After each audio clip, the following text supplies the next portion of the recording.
नमस्कार मित्रांनो, जय महाराष्ट्र। ठाण्यातून एक मोठी बातमी समोर येत आहे। ठाण्यामध्ये शिवसेना आणि भाजप यांच्यात अंतर्गत वाद वाढल्यामुळे दोन्ही पक्ष स्वबळावर लढण्याचा नारा देत आहे। मित्रांनो, सविस्तर बातमी जाणून घेऊया। संपूर्ण व्हिडिओ पहा आणि चॅनलवर नवीन असाल तर चॅनलला सबस्क्राइब करा। ठाण्यात भाजप आणि शिंदेची शिवसेना या दोन्ही पक्षांमध्ये महानगरपालिका आणि जिल्हा परिषदेसाठी इच्छुकांची संख्या दिवसेंदिवस वाढू लागल्याने दोन्ही पक्षांनी स्वतंत्र लढण्याची तयारी सुरू केली आहे। याबाबतचे संकेत मुख्यमंत्री देवेंद्र फडणवीस यांनी दिले आहेत। ठाणे हा शिंदेच्या शिवसेनेचा बालेकिल्ला मानला जातोय। ठाण्यात उपमुख्यमंत्री एकनाथ शिंदे यांच्याबरोबरच प्रताप सरनाईक यांनाही यावेळी मंत्रिपद देण्यात आले, तर भाजपने एकमेव गणेश नाईक यांना मंत्रिपद दिले आहे। मात्र सध्या शिंदे विरुद्ध गणेश नाईक असे वाक्ययुद्ध रंगताना दिसत आहे।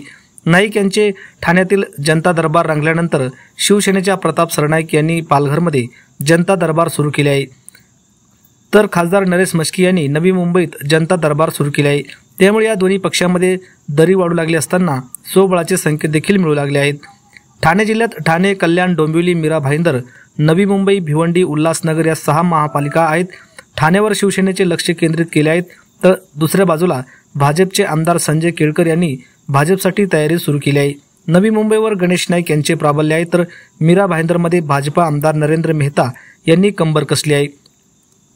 कल्याण, डोंबिवली हे भाजपचे प्रदेशाध्यक्ष रवींद्र चव्हाण यांचे होम पिच आहे, तर उल्हासनगरला भाजपा आमदार आहेत। या पार्श्वभूमीवर भाजपाने या सर्व महापालिकेवर सत्ता आणण्याचा प्रयत्न सुरू केला आहे, तर दुसऱ्या बाजूला शिवसेनेने ठाण्याची जबाबदारी नरेश म्हस्के यांच्यावर कल्याण डोंबिवलीसाठी स्वतः श्रीकांत शिंदे मैदानात आहे, तर मीरा भाईंदरवर मंत्री प्रताप सरनाईक लक्ष ठेवून आहेत। त्यामुळे शिवसेनेनेही या सर्व महापालिकेत आपल्या पक्षाची साठी व्यूहरचना सुरू केली आहे। मुंबई महापालिकेच्या भाजपप्रमाणे शिवसेना शिंदे गटालाही महायुतीमध्ये निवडणूक लढायची आहेत, यात कुठलेही मतभेद नाही। मात्र ठाणे आणि पुणे जिल्ह्यात राजकीय चित्र वेगळे आहेत। ठाण्यात दुभंगलेल्या शिवसेनेपेक्षा भाजपची ताकद अधिक असून पुण्यात राष्ट्रवादी काँग्रेस शक्तिशाली आहे। त्यामुळे राज्यात महायुतीमध्ये स्थानिक स्वराज्य संस्थेच्या निवडणुका लढवण्यात जाणार असताना ठराविक ठिकाणी मैत्रीपूर्ण लढतीचा आग्रह भाजप, शिवसेना आणि राष्ट्रवादी काँग्रेसच्या स्थानिक नेत्याकडून धरला जात आहे।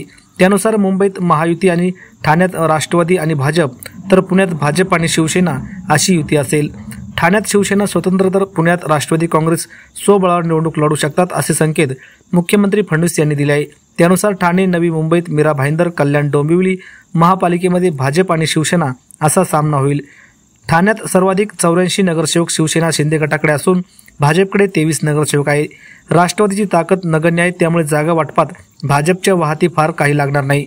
लोकसभा आणि विधानसभा निवडणुकीत भाजपचे मतदार वाढल्याचा दावा करीत भाजपने मंत्री गणेश नाईक, आमदार संजय केळकर यांनी स्वबळाची मागणी लावून धरली आहे। ठाण्याप्रमाणे नवी मुंबई आणि मीरा भाईंदरमध्ये भाजपचे वर्चस्व अधिक आहेत।